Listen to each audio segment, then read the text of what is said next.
Hello, welcome to Mainline MUFON Television. I'm your host, Jennifer Stein. MUFON is an acronym that stands for the Mutual UFO Network. My special guest today is author and researcher Richard Lang, who joins us today from Charlottesville, Virginia. Richard has spent 30 years investigating high strangeness, including close encounters with UFOs and at times non-human intelligences. In 2009, Lang assembled and managed a rapid response team for the Mutual UFO Network to investigate specific UFO reports. As head of MUFON's STAR team, Richard worked closely with Bigelow Advanced Space Studies, who helped to fund the development of multiple rapid response teams. Some of these experiences are referenced in his latest book, published this week, called A First Responder's Guide to UFO Encounters, where Richard provides practical strategies and insights from his 30-year career in this field. The UFO phenomenon has remained a secret and not discussed as mainstream reality for the last 75 years. It's been debunked by the mainstream media, science, and academia until just recently. Now, institutions, organizations are scrambling to get up to speed on the subject and looking for reliable sources of information. We're delighted to have you here, Richard, to introduce your new book that you've just produced. Now, thank you. I've had the pleasure of knowing you for probably about 20 of these 30 years that you've been involved in this subject. But for the listening audience who doesn't know anything about you, how did you begin to get into this field? I know you were a pilot. Why don't you share a little bit about your background in more detail? Yeah. I was going to college at Embry-Riddle University in Florida, and I was almost done with my bachelor's degree in aeronautics, and I was also going to flight school there.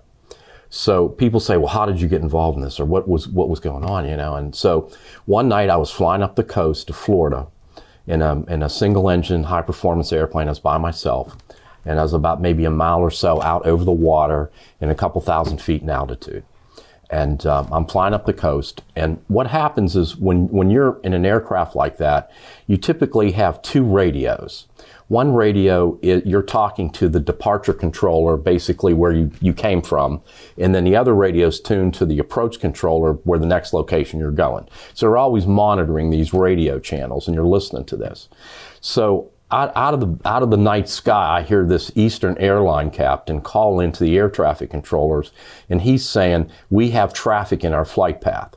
Well, what that means is that there's another aircraft that's in their path where they're going.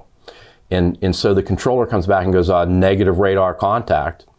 And so he's telling them, he says, I can't see it. So pretty soon the pilot comes back again, and he said, we have traffic in our flight path. And you could see he was getting agitated. And he said, we have a visual on it. And again, the guy comes back, negative radar contact. Well, the third time he called in, he said, look, we have traffic in our flight path. It's huge, it's unconventional, it's rotating over the ocean, it's got multicolored lights on it, and it's in our flight path. And the controller just kept saying negative radar contact. Well, then I heard another, it was a small business jet. The pilot calls in and he goes, we're west of Eastern, and we have a visual on the same object. So now I've got two pilots and two jet aircraft looking at it from different perspective angles, and the controllers refused to acknowledge it. So I go flying on up, I get to Jacksonville, where I was going to land, get gas, and come back to Daytona. So when I called to get permission to land up there, they told me they said maintain holding for departing military traffic. So they've got me flying around in a circle while these two fighter jets come screaming off the runway, go right out over the night sky. You could see they went blowing right through the sound barrier, full afterburners lit, and they went right out to where that object that those pilots said was happening.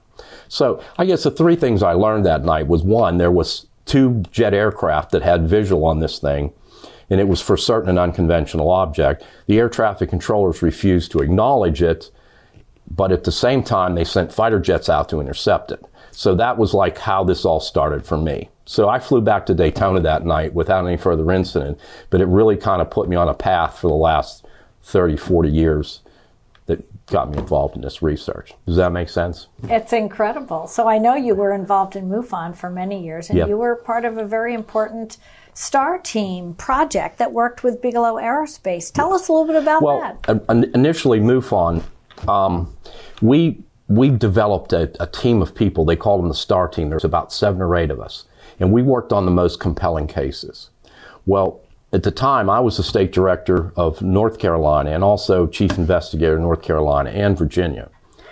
And I was running STAR team. What happened was, kind of behind the scenes, basically the Defense Intelligence Agency wanted to fund some programs to investigate UFOs. And so what they did is they went to Bigelow Aerospace and they made a deal with them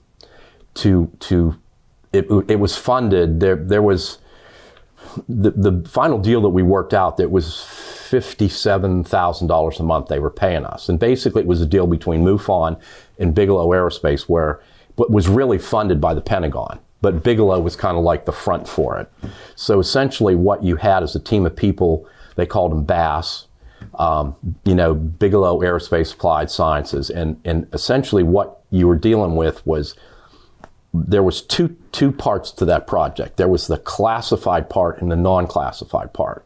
So in my world, what I did is we had a team of people that went through the database at MUFON. They called them dispatchers, and they were on there 24/7. They look at all the cases. We're getting 800 cases a month coming in typically.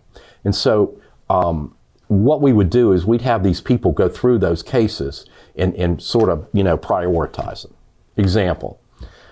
An 84-year-old woman's out walking her dog, and she looks up and she sees a light in the sky, and she doesn't have her glasses on. That's still a UFO report, okay? Now, you've also got an airline flight crew that's 35,000 feet, and all 3 of them in the cockpit see something that's as big as their airplane right in front of them. That's a UFO report. Now, you ask yourself, which one do you want to talk to? Mm-hmm. And so they would go through these reports. We get 800 a month maybe, and we'd end up with maybe 50 of them that were really high quality, interesting cases that we kind of wanted to work on. And so then what I would do is I'd send people out to investigate those, verify what happened, and write reports.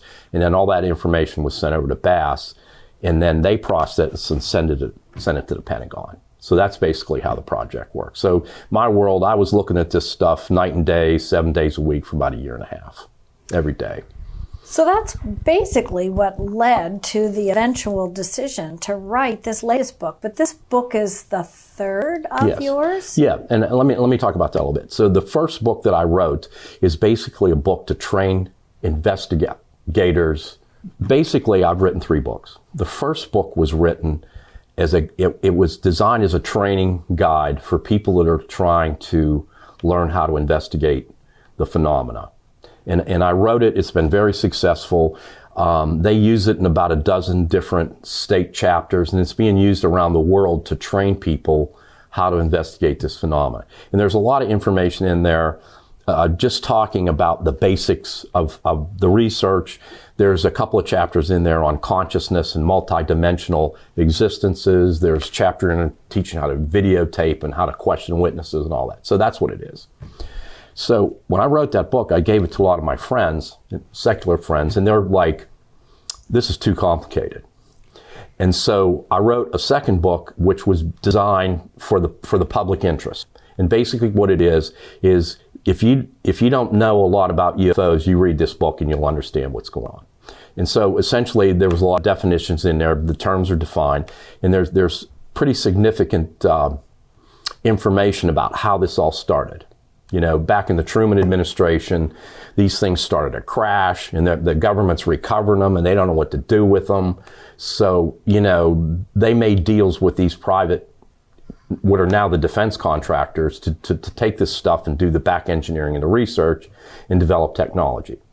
And when they did that, they gave those guys a lot of leeway as far as letting them have patent rights on what they developed and all that. Well, by the time Eisenhower's ready to leave office, These guys have gone completely renegade on them and gone behind their back, and now they won't tell the president or anybody what they're doing anymore. But in the meantime, they're developing technology that's literally out of this world, and they're making billions of dollars on it. So that's kind of like how this started. People say, why is it secret? That's why it's secret, because these guys are making billions of dollars on it, and they're not ready to give it up yet. So that's a big part of it. And then the second book I also talked about, like, what we call disclosure. It's basically the government's been hiding this from us for 70 years. And at some point, the term disclosure is basically they're going to tell the people what's really going on. And one of the things that I did in my book was I tried to look at that from 5 or 6 different angles. And the things that are going to be a problem with it. Probably the most significant would be like the high strangeness is involved.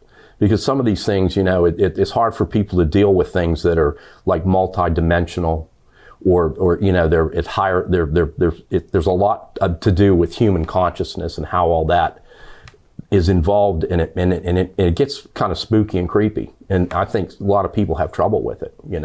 Probably a lot of people who are in law enforcement or might be a first responder could not necessarily know how to deal with a situation like this if they haven't been prompted a little bit. Or well, the third book I wrote because I think that I was talking to one of the sheriffs in Virginia, and he's very interested in it. And what's happened, and we're going to talk about this in a minute, the National Defense Authorization Act and what's coming with the whistleblowers. Basically, what's happening is this is all coming into the mainstream media. They're talking about extraterrestrial wreckage and alien bodies on the 6 o'clock news now. So people are starting to go, okay, this is real.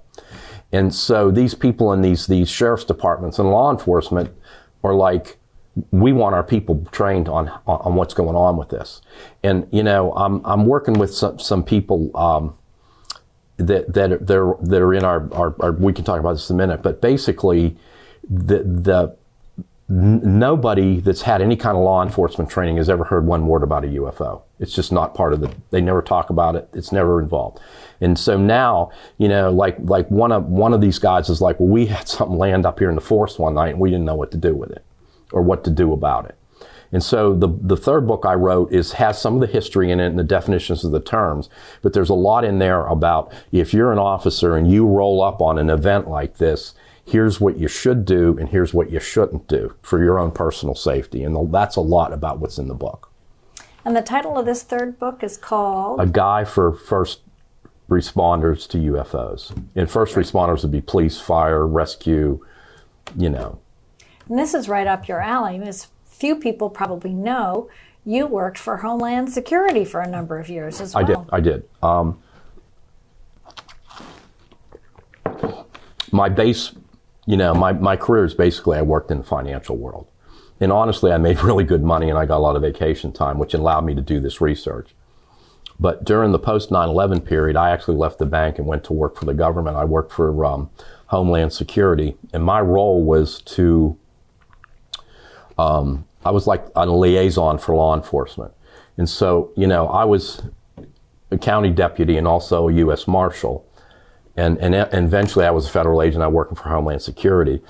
But my role, like we were always working in airport environments, going after terrorist type activity.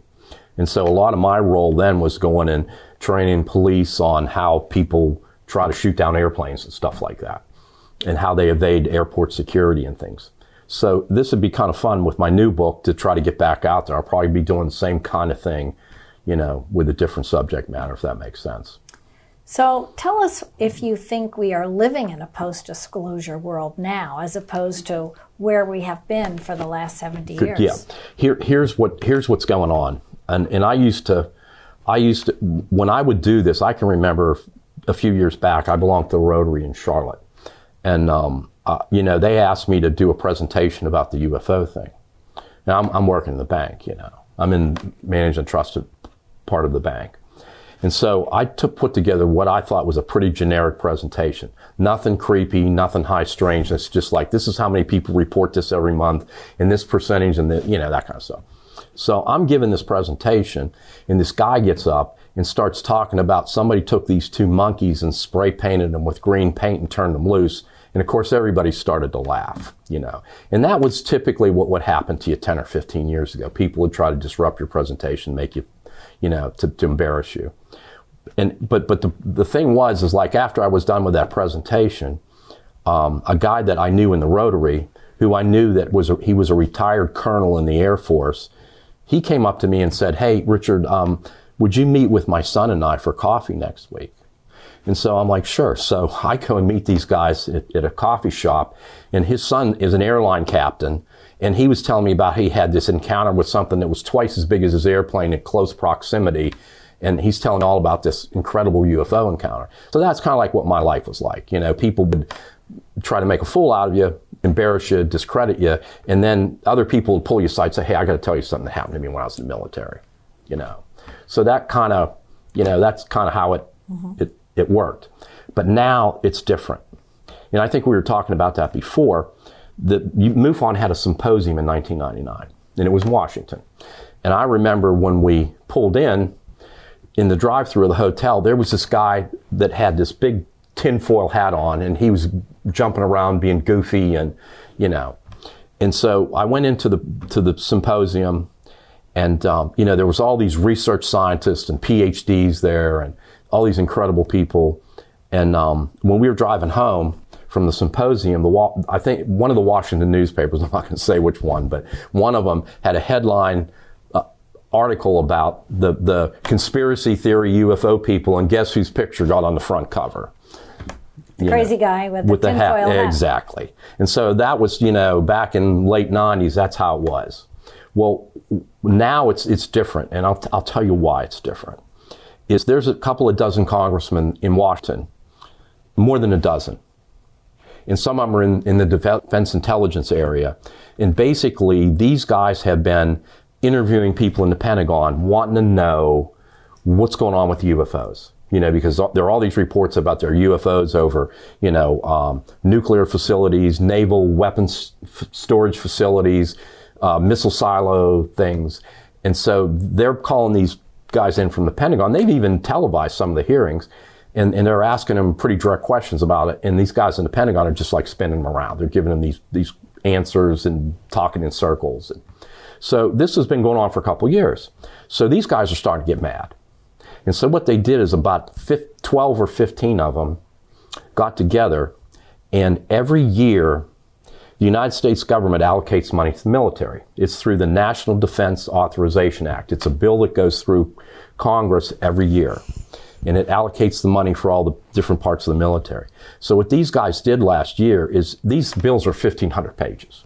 So they put this language in the bill that basically said that anyone that works for the United States government or is a contractor for the United States government had any kind of hands-on experience or control with anything to do with a vehicle that might be of extraterrestrial origin or non-human alien bodies, they are now given full amnesty, and they're exempt from their National Security Agreements Acts for them to come in and testify at Congress. Well, this bill went through the House and the Senate last year, and at the end of the year, the president signed it. So now it's federal law.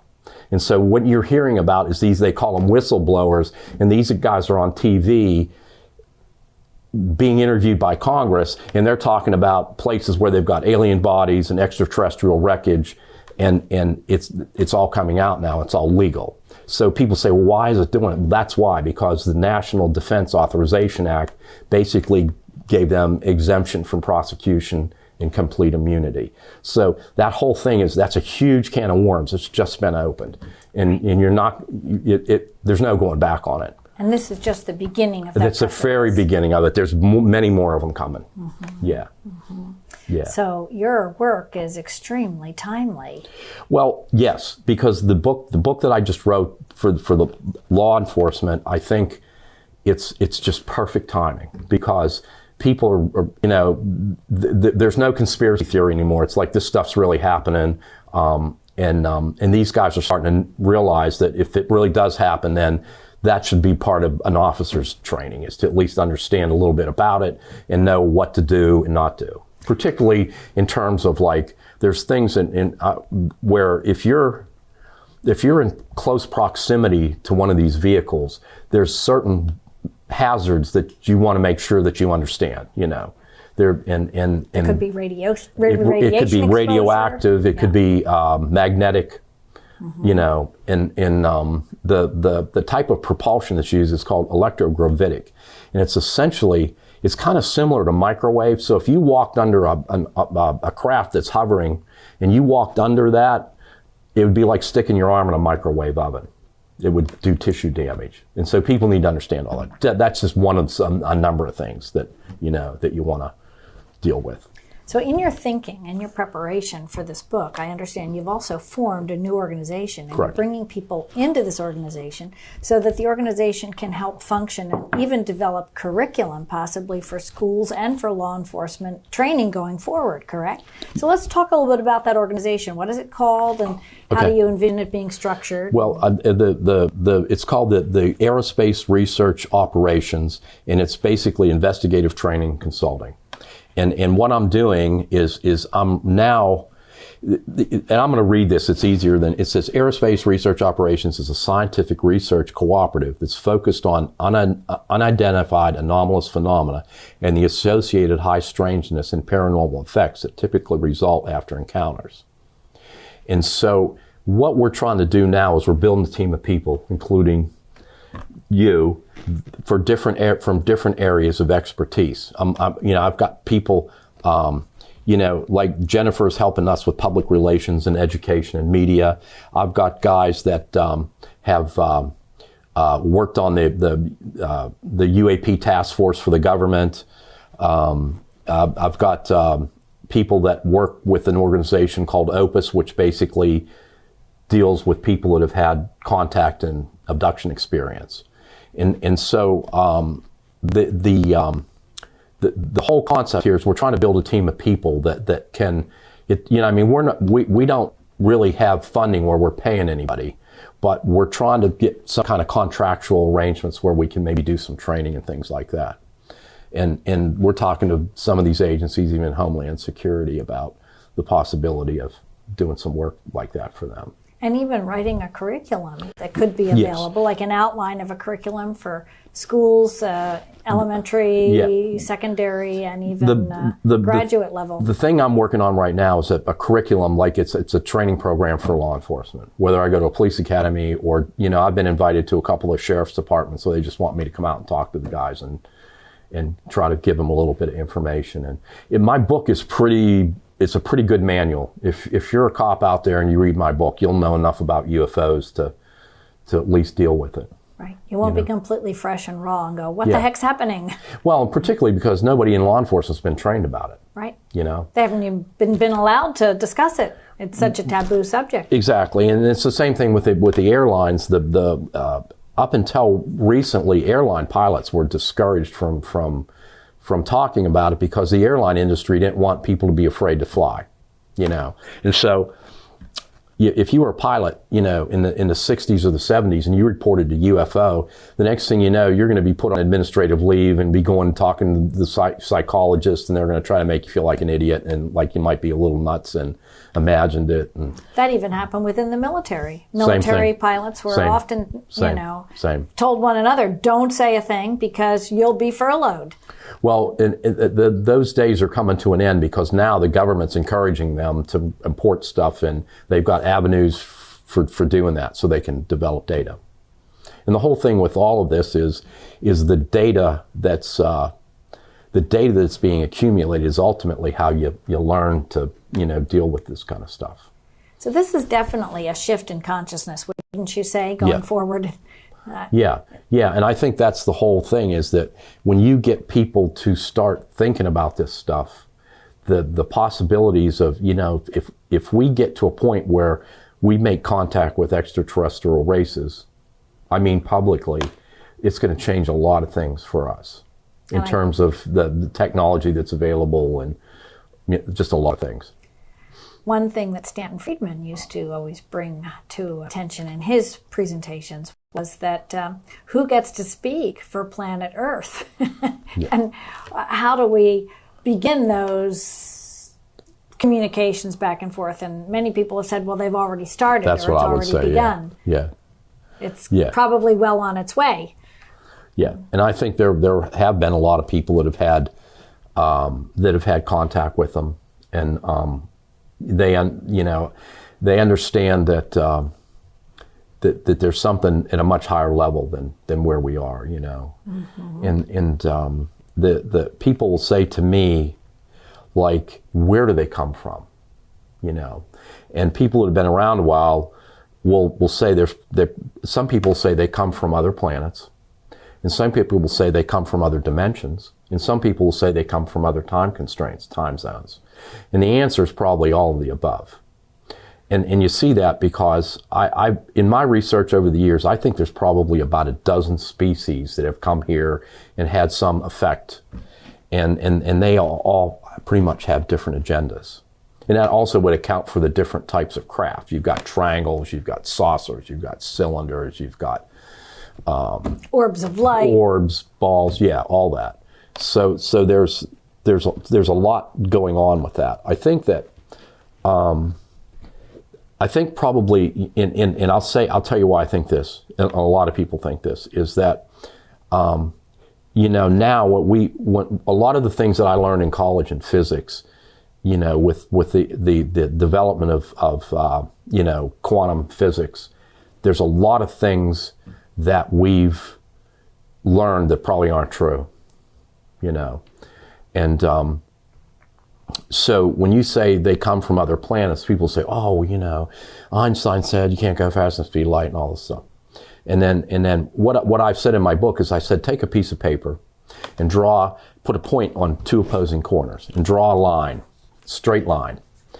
And so in physics, they're going to tell you that the shortest distance between any point, 2 points, is a straight line. And then I say, okay, now take the paper and fold it and touch the points together. And what if they have technology where they can bend the fabric of space like you just bent that piece of paper? Mm-hmm. And then they're like, oh. And, we talk about wormholes and things like that. So, there's a potential for someone could be 50 light years away and be here in 5 minutes. See? And so then the other thing is dimensions. And if you look at, again, quantum physics, there's a laboratory that's in France and in Switzerland that's called CERN. And basically what it is, it's a really powerful particle accelerator. It's like an 8-mile oval. It's underground. And these guys, I remember watching 60 Minutes one night, and they said, well, we've identified 12 physical dimensional realities outside this time-space reality we live in. So the quantum physicists are telling you that there are other dimensions out there. And what we're telling you is that these guys have figured out how to move in and out of this dimension. And, that'll explain it. I mean, I've had airline pilots, something's right there, boom, it's gone, disappears. And then 5 minutes later, it's back over here again, and it reappears. And that's what they're doing. They're going in and out of our dimensional existence. And then the third thing is time. There's some indication, some people believe, including me, that some of these entities come from the future. They're coming back here. And now, one of the most bizarre things about that is basically they're telling these people that, like, we are your ancestors. And if you blow this planet up with nuclear weapons, we're not going to exist. Think about that for a while.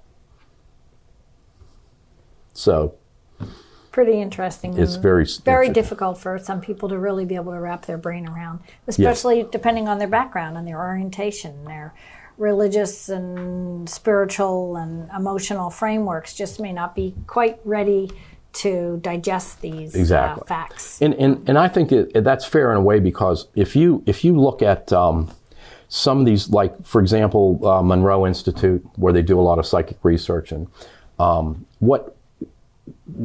by the time you're like 3 or 4 years old, you've learned a lot of the stuff you're going to learn in your life.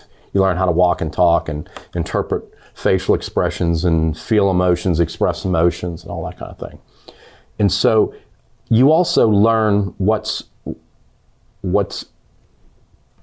possible and what's impossible. And so, for someone like us, we're in our 60s, you've been programmed for 60 years, your belief system, and it's really powerful. And so you see these people, I used to, when in Charlottesville in the airport, these people would come through from the Monroe Institute and they'd have this silverware that's all bent up in their luggage. And of course the screeners would find them, and I was a supervisor and I'd see them looking at that. And so I'd walk over and, I've got my federal credentials on, and I'm like, oh, I see you've been to the Monroe Institute. And the person's like, oh my God, how do the feds know I was at, I'm like, I've been there. Come on over here and talk to me. And they would tell you these incredible experiences, how they could sit there and learn to bend a spoon, But the problem is like for people in our age, we've got 60 years of programming, and we know that's impossible. And you can do it, but if you can do it, you have to be able to undo all that training and block it out. And somebody told me they were in one of those classes, and they bring this kid in, he's like 4 or 5 years old, he could do it in 5 minutes. And the reason is because he hasn't learned how impossible that is yet, you know what I'm saying? So you start stepping out of the boundaries of human consciousness, there's a lot to learn out there. That's right. Well, you've been an asset for decades to the Mutual UFO Network, and now you're stepping out on your own and bringing forth these books, and you're going to work directly with law enforcement. And yes, that's what we're thinking. We're hoping. Yep. So if people want to get a hold of you and learn more about your research, is there a website you'd like to direct them to? I own a publishing business, and the books that I publish books for other people, I also do my own, obviously. I'm working on another book. And that it's what it is. It's a collection of short stories, and it's basically cases I've worked on over the last 30 years. And believe me, I've worked on some really strange ones, And so what I did is there's probably 25 chapters, and each one is it's just a chapter. And it's not written like an investigative report. It's like people talking across the dinner table or around a campfire and say, one night I was driving home. You won't believe what happened to me. And that's the format, the way the story's told. And there'll probably be 25 of them in there. I've done a few of them. I've read a couple of them to you, and everybody, it's probably going to do really well. Be really fun.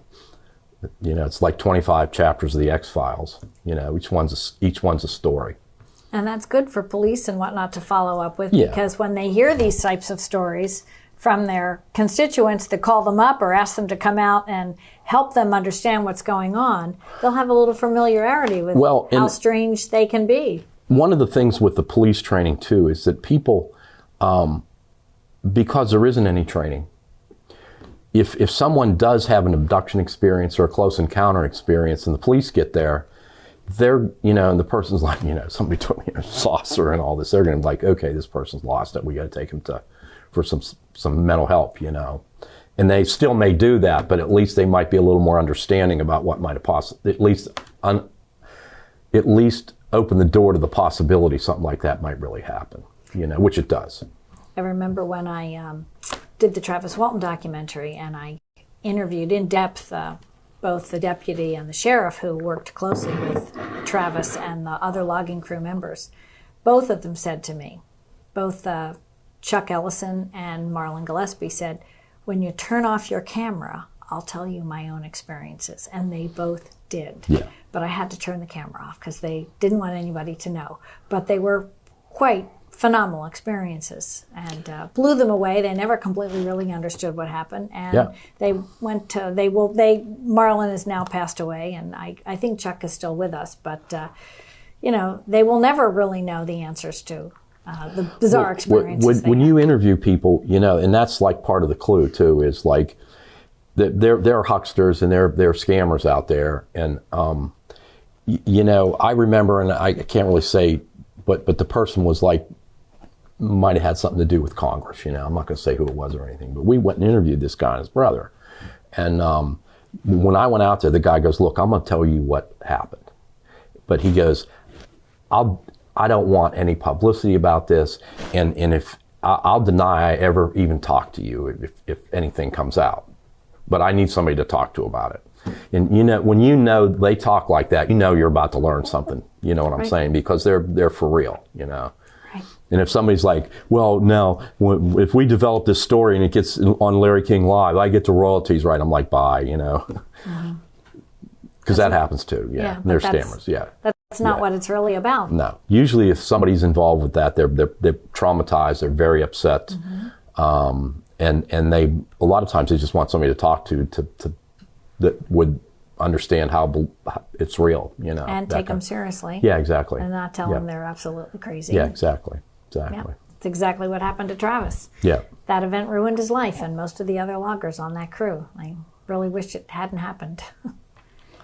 The other thing too is, I think, you know, in my books, I've talked about this a little bit. I think that the behind people, you know, a lot of people, it's like really hard to understand the secrecy and why this is done. And I think that part of it has to do with the technology that's been developed and the money that's been made on it, and the reluctance to give it up. One of the examples I always used is if you've ever heard of the Greenbrier, it's a real famous hotel up in West Virginia. Really nice, beautiful place. And during the Eisenhower administration, they built this huge bomb shelter underneath it. They were putting a wing on the hotel, and while they did it, they put the shelter down underneath there. And it ran steady standby readiness for about 30 years until the Washington Post wrote an article and blew their cover, and then they declassified it. And now you can go up there and take a tour of it for $40. I haven't done it yet, but it's one of the things on my list I want to do. But it created a big scandal when the newspaper article came out about it, right? Right, because what happened was when they built the place, in the secrecy, they laundered the money to build it through the railroad company that serviced that area. And so when it all came out, then the counties are going, wait a second, that's the most expensive prime real estate in the country, and nobody's paid any property tax on it for 30 plus years. You see what I'm saying? So now there's all these lawsuits and you know, about the taxes that weren't paid and all that kind of stuff.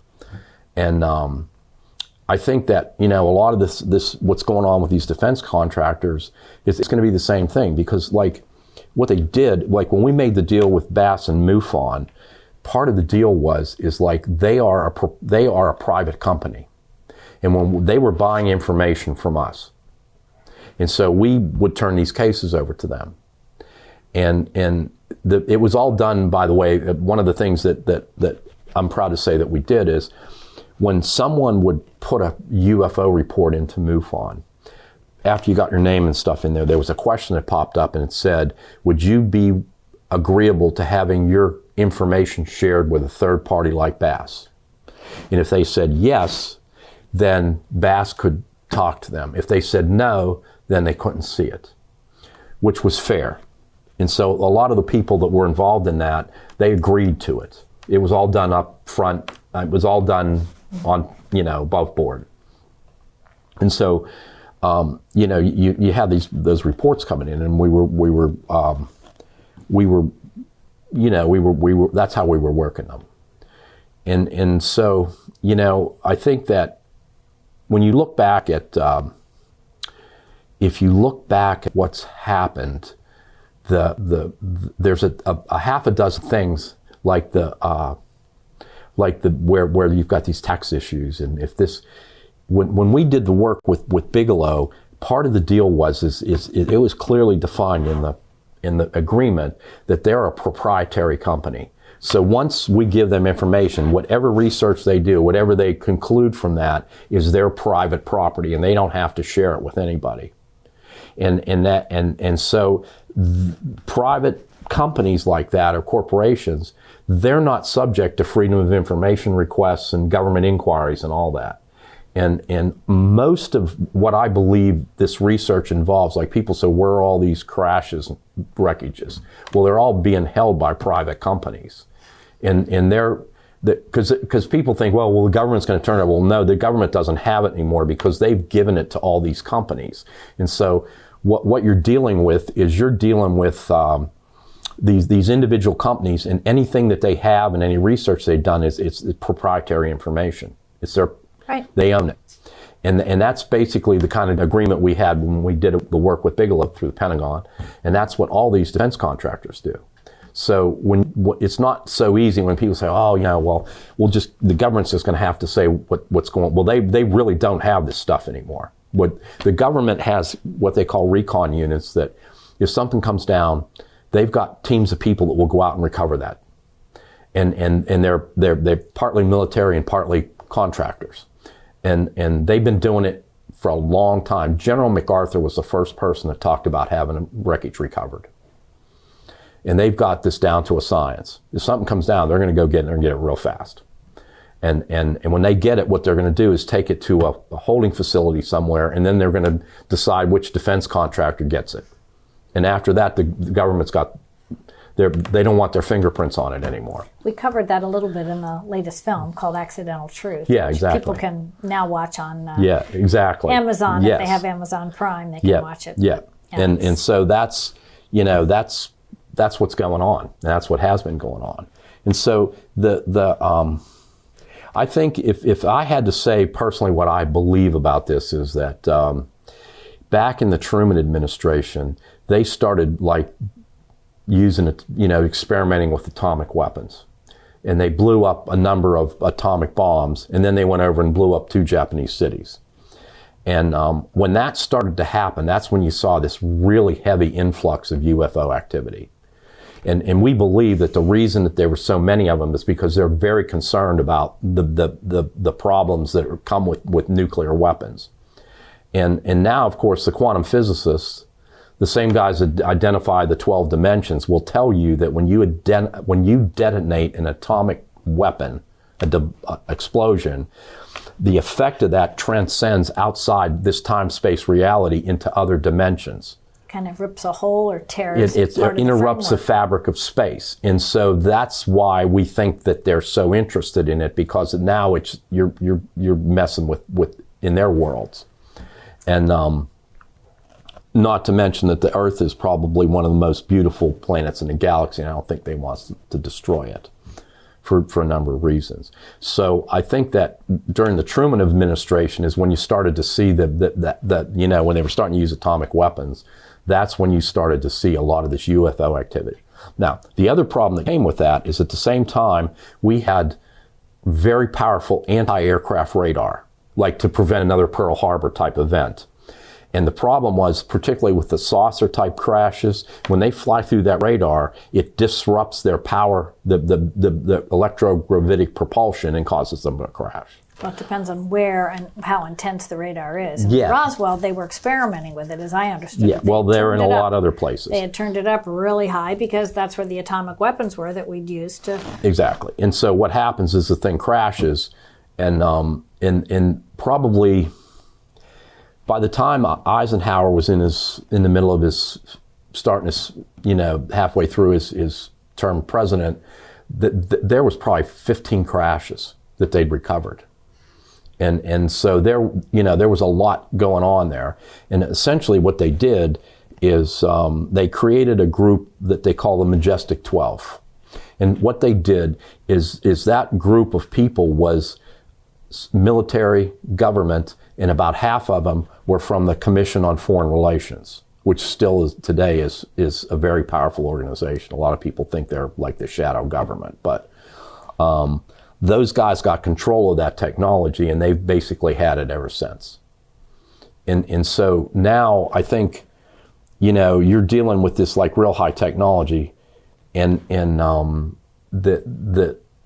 risks to those guys are high. As far as, if you've been involved in this and it comes out in the public domain, if you're one of the people that has access to this stuff, you're going to want to cash in your patent rights and get out of town before the public finds you're gone, So there's a lot of difficulties going forward when we really try to digest this subject. And I think if the American public feel like they have been lied to for the last 70 years, I think there's some distrust going forward, like how are we ever going to begin to trust our government when they weren't honest about it, about the subject with us. So do you have any comments towards that? Like they did the best they could, or it was in our best interest that they not discuss this? And there's this old saying that says, loose lips sink ships. So we really need to be careful. Well, I think one thing that we know is coming out. But a lot of, in my book, I talked about 5 or 6 things. And one of them is the concept of a false flag. And basically a false flag is where a nation will maybe attack themselves secretly so they can blame it on somebody else to get whatever benefit they want out of that, And there are some people that think that the defense contractors might do a false flag. Some people even say that maybe parts of Pearl Harbor were like that, or even parts of 9/11 were like that. There are many people who suspect that. Well, what the point is that, if how they would do it, whether they'd have some kind of holographic thing and make people think that ETs are attacking us, the whole idea would be for them, to go to Congress and just drain the tax coffers for all this money to develop technology to fight them back and all that. I personally don't think that these guys are violent, are looking to destroy the Earth or attack the Earth. You mean extraterrestrial Correct. Intelligences that may be involved here? Yes. And you think that because? Well, I think that because of all the years of interviewing abductees and contactees, that's not what comes out of the discussion. I think they're afraid of. They're afraid of the nuclear problem, which is a big problem, and also they probably have technologies that are millions of light years ahead of us. If they've come here now after so many thousands of years, if they wanted to do away with us, they probably could have done it a long time ago. That's true, but I don't really think that's even when I worked with Bass. And they've written a lot of extensive stuff about that study that was done. And one of the things that they said is that, yes, there have been people that have been injured in UFO encounters, but they didn't believe it was done by a deliberate intention. It was like somebody walked under a hovering craft and got burnt or something like that, but the ETs didn't deliberately try to hurt them. But it was accidental, they were just in the wrong place at the right time kind of thing. So So the false flag is one option, and I don't really think that. I think they're more benevolent, and honestly, if you study higher levels of consciousness, the higher up you go, there's no violence. It's all like a loving energy, and I just don't think these people they're so highly evolved that they're into killing people and hating people. They probably, by the same token, if you were in a UFO and you're flying around the Earth and you're looking, man, they just blew this town up, and look, they just killed all these people. They probably think we're pretty violent, And by the same token, if you talk to the average person, they're really not. You've got these guys that are stirring these wars up and starting the wars. Most people aren't really excited about going over there and killing people. Right. The average guy. Right. So the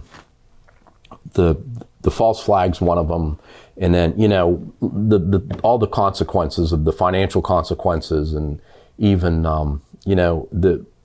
I had lunch with a pretty famous guy, doctor, a while back in Charlottesville, and I remember him coming in and we were talking about the technology, and he said, if I came in here today and I put a suitcase, big briefcase, small suitcase down on this table right here, and I told you inside that case there's a device that'll power every home within a 500-mile radius of this table. It'll run for 1,000 years without needing any renewable energy sources and won't put out any pollution.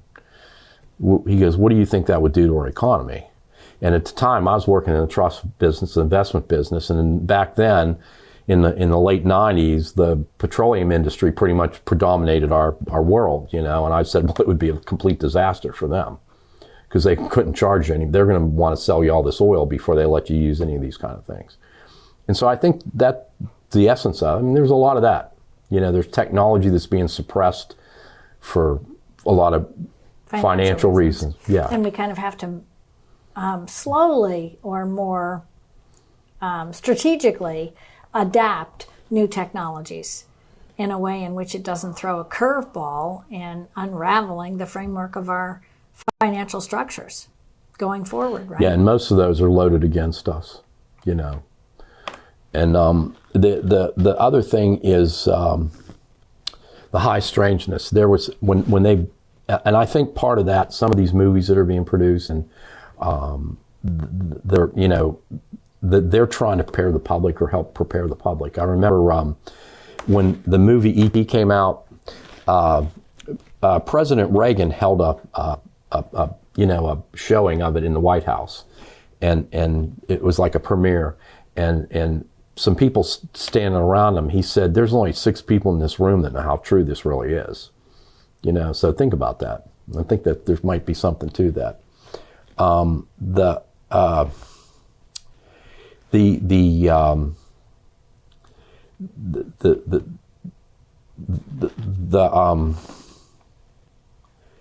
You know, talking about the technology that's being held privately, but the high strangeness is probably the hardest one of all. Because, you know, I mean, people that have, you know, one of the things when we're training investigators, you really have to work with them to about their perception of reality. I remember going to this conference once, and they had this big sign up when you walked in the door, and it said, "Leave your perception of reality at the door." Because, you know, when you get out there, you get in there, there's going to be some things that don't sit well with you, and you just have to learn to deal with that, you know. And so I can remember, you know, vividly when I first started doing this. I'm you know, my background is aeronautics, and it's all physics and science, and, you know, I'm a pilot, and you know, I'm out there interviewing these people that have been abducted, and I can remember the first couple times, man, I'm sitting there and I'm like, man, I just need to get out of this lady's living room. I need to get out of here, you know. This is just, and then you go interview another one, and then after you interview about 10 of them, you're driving home going, you know, all the little details of what these guys said all fit together with each other. And, you know, they're probably telling the truth, you know, and I'm like, that means half the stuff I learned in physics isn't what we thought it was, you know. And so you go through this change of your perception. And that's part of what has to happen with people that investigate this stuff, because there are some very strange things. So that's what I hope your book is able to really do. I really wish you success moving forward in Thanks. Bringing the mainstream police and first responders into awareness of this. From what I understand, police chiefs and fire chiefs sort of get a manual and what to do in the event of a crash of a UFO. But from what I understand, they never really give that information out to their lieutenants. Well, there was a manual it was a firefighter's manual or something like that. Now this came out in I think it was in the late 60s or 70s. And I mean, nobody that I know in law enforcement's ever heard of it, you know. And so, yeah, and there's a lot of interesting stuff in there. And there are other studies that are really interesting that have been done. But that stuff's really been kept from the public. And as of late, it's even gotten probably worse until now. That's right. And so what you're seeing, you know, with these, I think with the whistleblowers coming forward, you're going to see a lot of stuff get opened up. Mm-hmm. And it's just going to take some time. As I look at that, I think the concept of doing disclosure probably has to be done in pieces, you know, going up a set of stairs.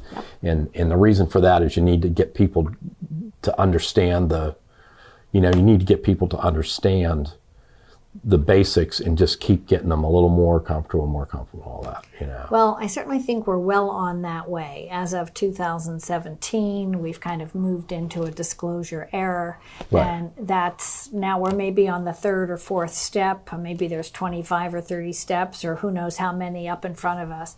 But you're certainly going to be carrying many, many people up those stairs with you, Richard, and I really commend you for the bravery. Thanks. Well, you looked at in, it's starting around in 2005, the Advanced Aerospace Threat Identification Program was done through the Pentagon. And then, you know, there's been a lot of leaked data with these Air Force jets, you know, chasing what they called the Tic Tacs. Those people have been on 60 Minutes talking about it and all that. And then by 2019, congressmen are getting these classified briefings. And then in 2020, the Pentagon established what they call the UAP task force. And then, you know, by 21, the Pentagon is saying that, yeah, these are real. These photographs and stuff, the videos, they're real. And they're confirming that. And then, you know, you get more and more classified information in the congressional hearings that are coming out. And now with the whistleblowers, it just keeps accelerating. So, right. you know. We're going to see it more and more, faster and faster. Yeah. And the sooner people sort of begin to get an education, the faster they're going to be able to digest this information when it lands on their front doorstep. Well, and see, the activity in Congress is strong. And, you know, there was one of the interviews that was done with the whistleblowers, the congresswoman said, well, where's this wreckage and where are all these facilities? And he said, I have a whole list of them. I'll give you a list of every one and what's in them. If you want to go in the SCIF, which is a classified briefing area, I'll give you a list of them. And they did. Half dozen congressmen sit there and went through that list with them. Well, they know that, you see what I'm saying, the more they get information they get, the more power they're going to get. And they're not backing off of this.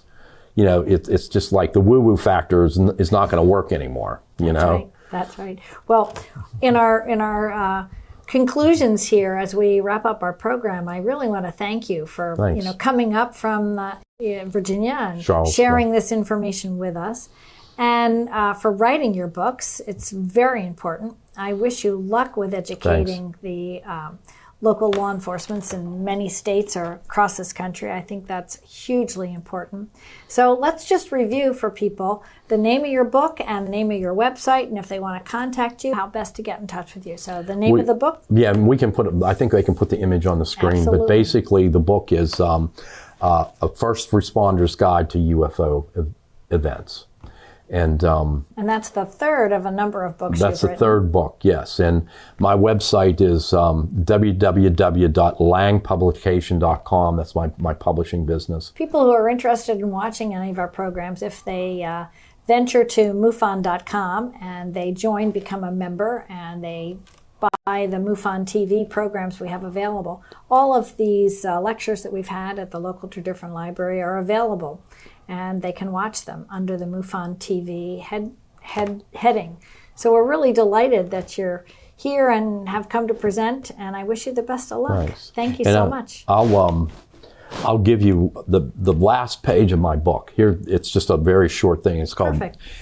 And I'm just going to read it, but it says, the biggest event in human history will be the discovery that we're not alone and that there are other living, intelligent entities in the universe that we may learn something from.